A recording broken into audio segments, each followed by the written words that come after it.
Oi, pessoal, aqui é a professora Loredana Moura, encerrando hoje nosso projetinho de férias. Vamos fazer mais algumas questões aí que caíram no Enem. Vamos lá. Essa aqui caiu no Enem de 2020 e diz assim: o crescimento da frota de veículos em circulação no mundo tem levado à busca e desenvolvimento de tecnologias que permitam minimizar emissões de poluentes atmosféricos. O uso de veículos elétricos é uma das propostas mais propagandeadas por serem de emissão zero. Podemos comparar a emissão de carbono na forma de CO2 para os dois tipos de carros, a combustão e o elétrico. Considere que os veículos tradicionais a combustão, movidos a etanol, emitem uma média de 2,6 mol de CO2 por quilômetro rodado. E os elétricos emitem o equivalente a 0,45 mol de CO2 por quilômetro rodado, considerando as emissões na geração e transmissão da eletricidade. A reação de combustão do etanol pode ser representada pela equação química. Aí ele já me deu a reação, já me deu balanceada, aí continua. Foram analisadas as emissões de CO2 envolvidas em dois veículos, um movido a etanol e outro elétrico, em um mesmo trajeto de 1.000 km. A quantidade equivalente de etanol economizada em quilograma com o uso do veículo elétrico nesse trajeto é mais próxima de... Me deu os itens. Então, eu vou olhar aqui e vou anotar no próximo slide. Que eu tenho a massa molar do CO2, 44, a massa molar do etanol é 46. Que eu tenho 2,6 mol de CO2 produzido pelos veículos movidos a etanol e 0,45 mol de CO2 produzido pelo veículo elétrico. Vamos lá. Está aqui a reação. Está aqui o primeiro dado. 46 gramas por mol de etanol. Tem 2,6 mol de CO2 por quilômetro. Se foram rodados 1.000 quilômetros, então o 2,6 vezes os 1.000 quer dizer que o carro a etanol no trajeto de 1.000 quilômetros ele vai emitir 2.600 mol de CO2. Aí, o que eu vou fazer? Essa é a primeira parte. Guarda aí. Eu tenho que calcular do carro elétrico. Vou fazer a mesma relação. 0,45 mol de CO2 por quilômetro. Se rodou 1.000 quilômetros, então é só multiplicar por 1.000 esse valor. No total, o carro elétrico emitiu 450 mol de CO2. Oxe, se o carro elétrico emitiu 450 mol, ele quer saber a diferença para o etanol, é só eu diminuir os dois valores, né? O que o carro de etanol emitiu e o que o carro elétrico emitiu. Na hora que eu faço a subtração, eu obtenho que o etanol a mais foi 2.150 mol de CO2 que emitiu. Ora, agora é só eu fazer aqui que na proporção da reação de etanol para CO2 é de 1 mol de etanol para 2 mol de CO2. Eu faço a relação, o etanol eu quero em massa, o CO2 eu tenho em mol, então do etanol eu uso a massa molar, do CO2 eu uso o próprio número de mol. E embaixo eu coloco o número de mol do CO2 que foi emitido, que foi produzido pelo etanol a mais do que o carro elétrico, por isso que a gente diminuiu. E vou descobrir a massa de etanol que foi aí consumida a mais do que o do carro elétrico. Vamos lá. 2x é igual a 98.900 gramas. Portanto, eu tenho aí que a massa de etanol que foi consumida a mais foi de 49.450 gramas, ou ainda, transformando para quilograma, andando 3 casas com a vírgula para a esquerda, dá 49,5 quilogramas, que é aproximadamente 50 quilogramas. Portanto, a resposta da questão, item A. Para a próxima. Essa questão aqui, agora caiu em 2020, diz assim: em seu laboratório, um técnico em química foi incumbido de tratar um resíduo, evitando seu descarte direto no meio ambiente. Ao encontrar o frasco, observou a seguinte informação: resíduo, mistura de acetato de etila e água. Ainda tem essas informações do acetato. Ele tem baixa solubilidade em água, quer dizer que eles não se misturam muito bem. Massa específica é a densidade, né? Grama por centímetro cúbico é a mesma coisa que grama por ml, é 0,9. A densidade da água é 1, bem próximo, né? Temperatura de fusão, menos 83 graus Celsius e pressão de vapor maior do que a da água. Ele continua. A fim de tratar o resíduo recuperando o acetato de etila, o técnico deve evaporar o acetato de etila sem alterar o conteúdo de água?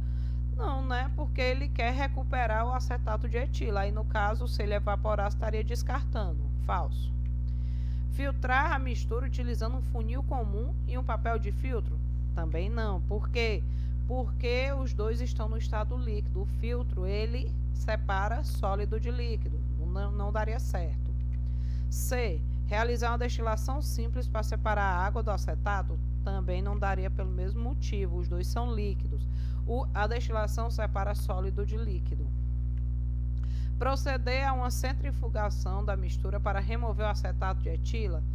Também não daria certo, porque as densidades são muito próximas. A centrifugação separa com uma certa diferença de densidade. Também não ia dar certo. E agora a nossa resposta, decantar a mistura separando os dois componentes em um funil adequado, daria certo porque eles não se misturam. Então, o funil de decantação seria o ideal. Resposta item E.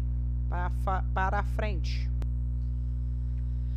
Mais uma de 2020 diz assim: a sacarase ou invertase é uma enzima que atua no intestino humano, hidrolisando o disacarídeo sacarose nos monossacarídeos glicose e frutose.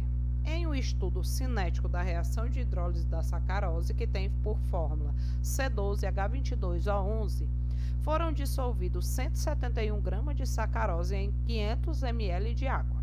Observou-se que, a cada 100 minutos de reação, a concentração de sacarose foi reduzida à metade, qualquer que fosse o momento escolhido como tempo inicial. As massas molares dos elementos H, C e O são iguais a 1, 12 e 16 gramas por mol, respectivamente. Qual a concentração de sacarose depois de 400 minutos do início da reação de hidrólise? Me dá os itens aí. Aí vamos anotar os dados, né? Primeiro, ele me deu a fórmula da sacarose, as massas do carbono, hidrogênio e oxigênio. Me disse que dissolveu 171 gramas de sacarose, é uma massa. Ele me falou que usou um volume de 500 ml de água, que eu já transformei para litro, 0,5 litro. E disse que a concentração cai à metade a cada 100 minutos. E quer a concentração em mol por litro depois de passados 400 minutos. Então, aqui a gente vai trabalhar a massa molar, vai trabalhar concentração para transformar para mol por litro e depois vai trabalhar aí em cima desses minutos que foram passando. De 100 em 100, a concentração da sacarose caindo sempre à metade. Vamos para o próximo slide. Então, tá aqui os dados, a gente já tinha anotado. Vamos começar o cálculo fazendo aí a massa molar. Ora, C vale 12 e tem 12 na fórmula, então é 12 vezes 12, 144.